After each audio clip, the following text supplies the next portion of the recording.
হরে কৃষ্ণ। সকলকে স্বাগত। চৈতন্য চরিতামৃত বাঙালিদের নিজস্ব ধন। তো এ ব্যাপারে বলতে পারা, শুনতে পারা অত্যন্ত সৌভাগ্যের। মূল চৈতন্য চরিতামৃত বাংলা আমার কাছে ছিল, ইমিডিয়েট নেই। তা যাই হোক, ইংরাজি আছে, হিন্দি আছে। এখন হিন্দি বলয়ে থাকি। শ্রী রাধারানীর 25টা দিব্য গুণ, যা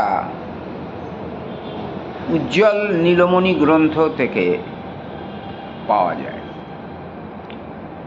তিনি অত্যন্ত মধুরা, নিত্য নবযৌবনা।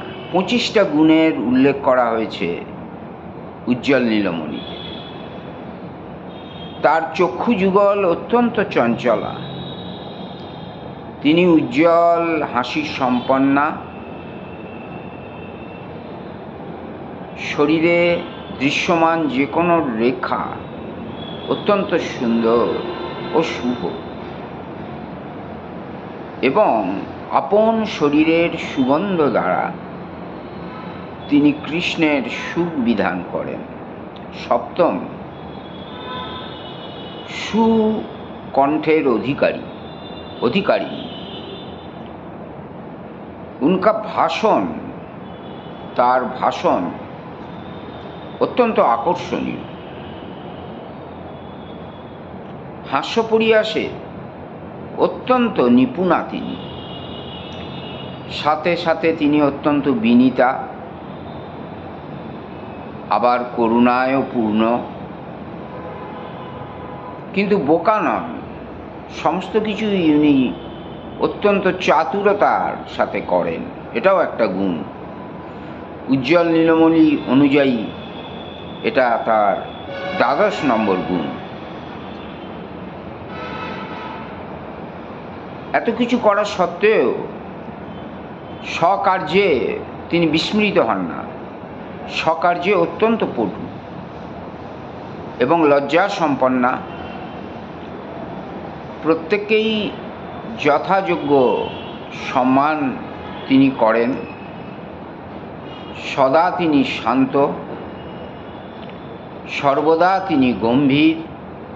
এটা 17 গুণ তার। এত কিছু করেও নিজেকে হারিয়ে ফেলেন না। নিজের জীবনের আনন্দ তিনি রেখে দেন। এই জন্যই এত কিছু করতে পারেন। এবং সাধারণ ভাবনা, রাধাকৃষ্ণের যে মহাভাব, তাতেই তিনি প্রকৃতপক্ষে স্থিত। গোকুলে যত রকমের প্রেমালাপ চলে, তার আকর তিনি। আর বিনীত ভক্তদের কাছে তিনি সর্বাপেক্ষা প্রিয়া। পাশাপাশি গুরুজনদের সঠিক সম্মান প্রদর্শনে অত্যন্ত নিপুণা, এবং স্বসখীজনের সাথে সর্বদাই তিনি প্রেমের দ্বারা বশ করে রাখেন, এবং সমস্ত সখীদের মধ্যে তিনিই প্রমুখা। সকলেই তো জানেন কৃষ্ণকে নিজ প্রেমের বশে তিনি রেখেছেন,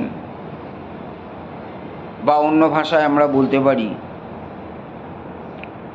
তিনিই সমস্ত কৃষ্ণের মতো দিব্য গুণের অধিকারী। হরে কৃষ্ণ।